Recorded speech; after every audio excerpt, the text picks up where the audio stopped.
All right, Nürburgring, the Tier 16 of 2019 season of Endurance GT Racing. Of course, this is the tier that does require you to get more upgrades than how you would have won any of the cars featured in this season. That is either through limited time series or the race day event.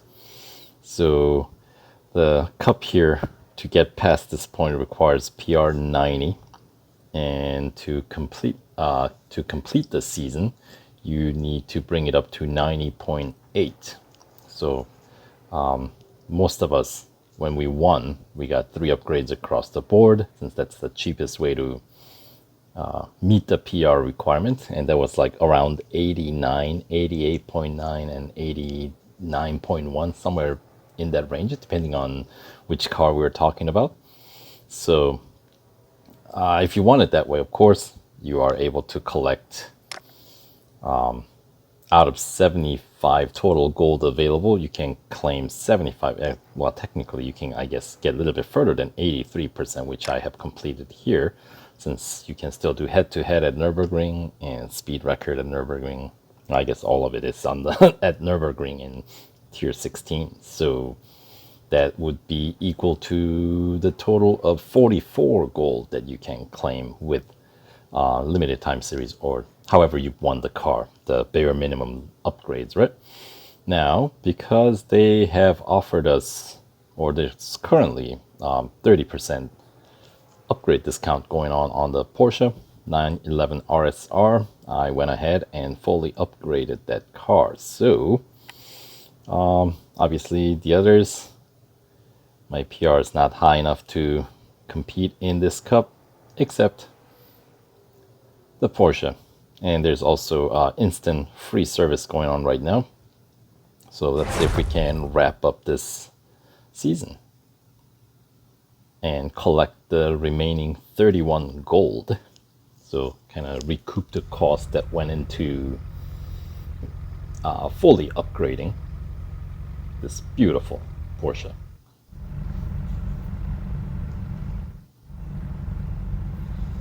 I guess maybe I should pick out another one of those official liveries for Porsche, since fully upgraded cars, that's one of the benefits. But maybe after we complete the season, I can't wait.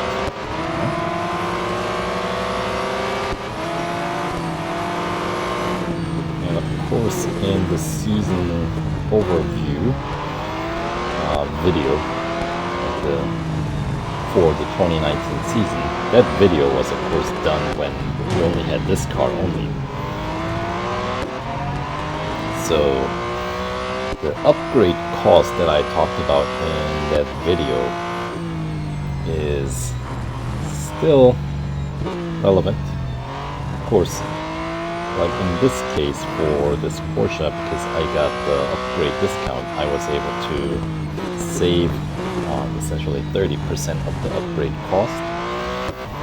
But I believe Ferrari, you don't actually have to follow the same upgrade path to meet the PR requirement, simply because it has a higher base PR. And I don't know if if you watch my series overview video for the 2019 season, notice how, like, when I was upgrading this Porsche with the Racing Dollar upgrades, basically the engine and body category has 2 upgrades still available after you, basically there are 5 tier upgrades, and we of course got this car through getting 3 upgrades across the board. So remaining categories are dead end, except for engine and body. But the problem was, with engine and body, you get the gold upgrade, then that unlocks the final 5th tier Racing Dollar upgrades. When we get those 2 categories maxed out, we were 0.1 PR point shy on this car.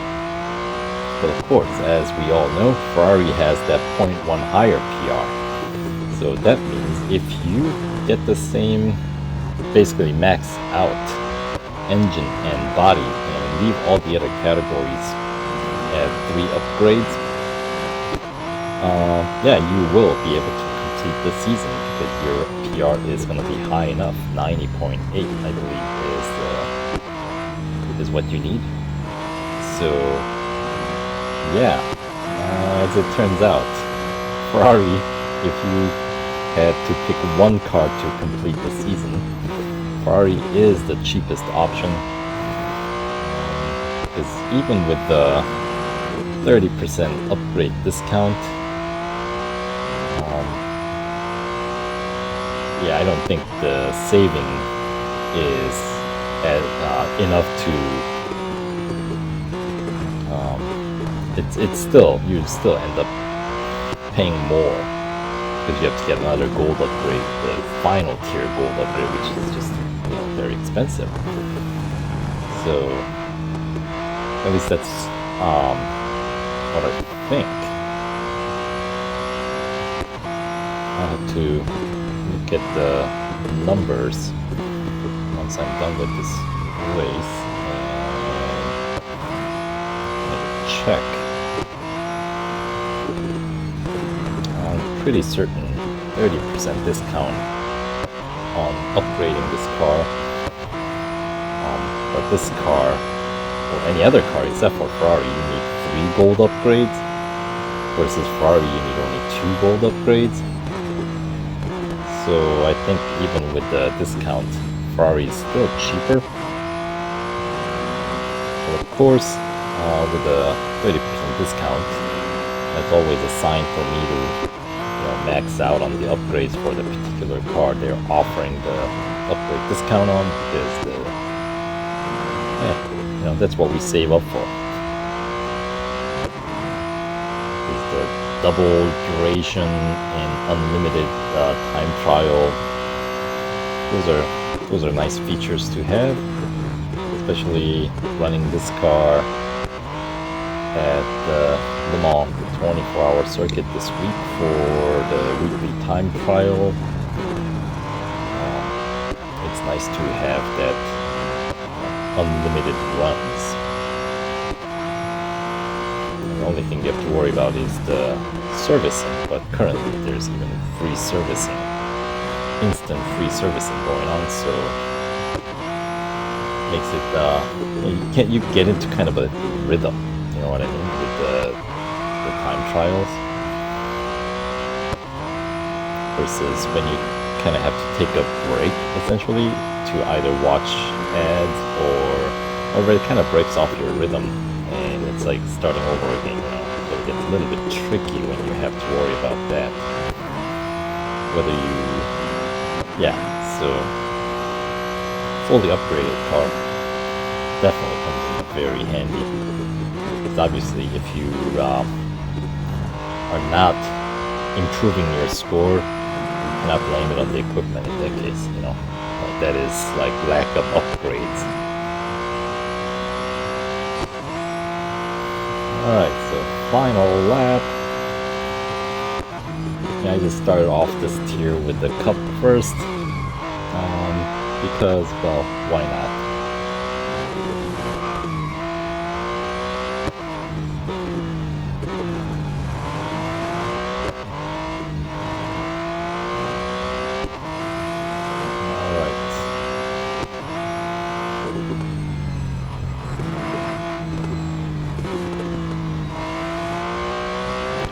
Go.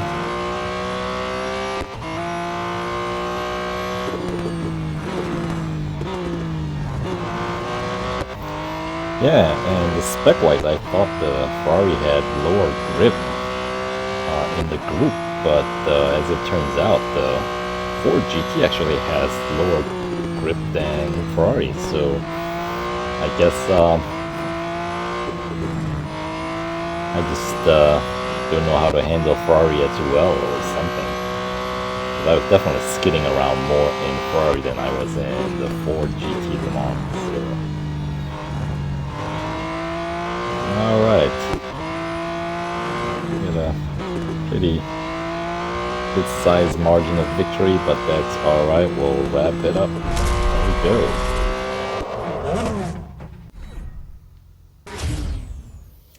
So step 1 to complete a season. I know, in motorsports section.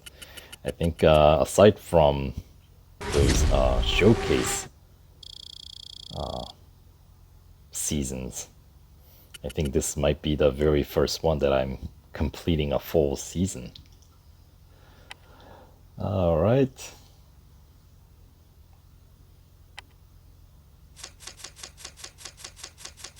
Five laps.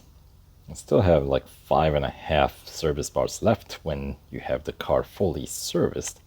So that's good to know. Well, when it's fully upgraded, I should say. All right. And sure, let's do speed record next. And this one, obviously, I don't have to run with Ford. But yeah, so 1.96G, obviously, Le Mans, the 911 RSR, I cannot tell anymore because, well, but I have pretty good feeling the Porsche would never let their grip just slide away, you know. So I have a feeling, given the same number of upgrades, I think the Ford must have the lowest grip, even though it felt pretty grippy.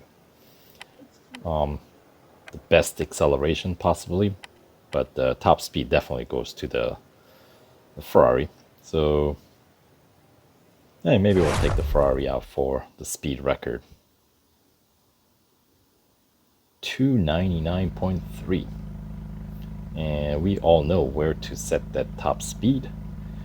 Here at Nürburgring Sprint Circuit.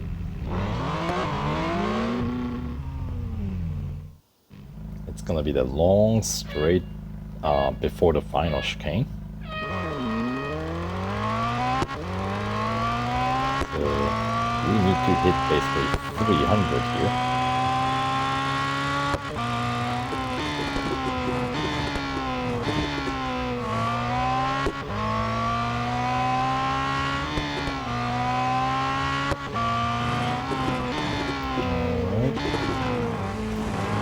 This section really matters, since we're not going to get anywhere near 300 prior to the final bit that is coming up right around, starting from here. Alright, guess I could have started accelerating a little bit earlier. There we go, right on 300.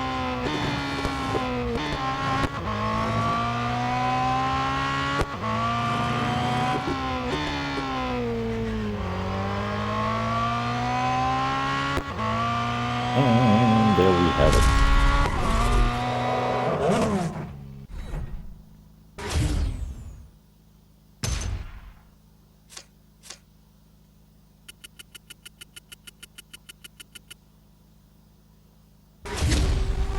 All right, and 700 fame points for a lap around sprint circuit. All right.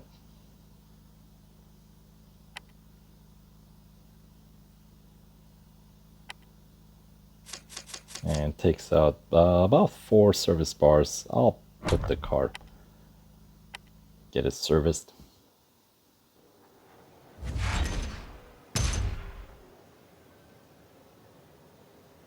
And let's do right now Aston Martin does not get the love of instant free service, so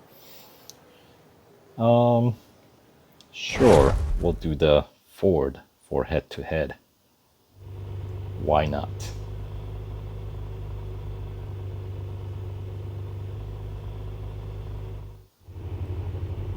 Ah, my opponent thought the same, as it turns out. Alright, so it's going to be Ford v Ford.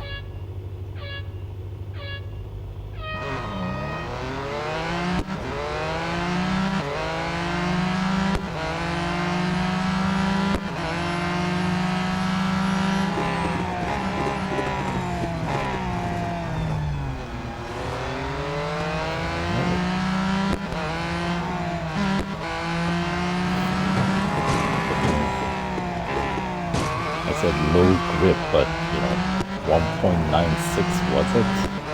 1.96G? I mean, that's really good.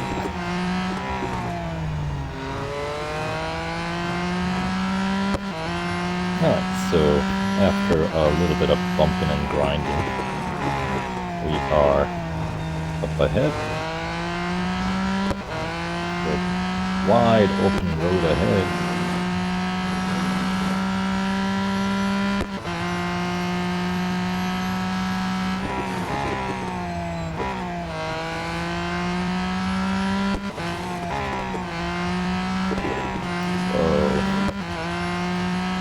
Watch that one.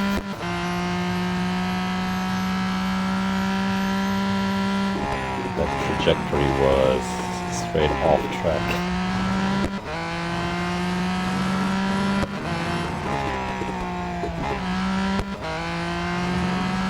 Alright. Now, does this unlock both the next tier and the final time trial tier? I cannot remember. I guess we'll find out soon enough.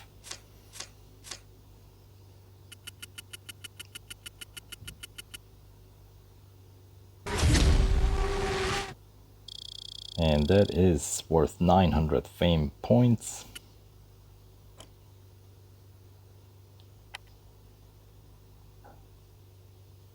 Alright. And once again, we'll just get the car serviced. Why not? It's free.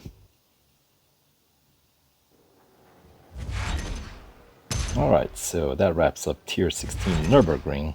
And the Monza is the next tier. I guess I do need to win maybe another trophy or so to unlock the final. Oh no, I actually have to complete the Monza season. Monza, that's tier 17, in order to unlock the very final time trial. Well, I guess we'll see you in the next video at Monza, so stay tuned.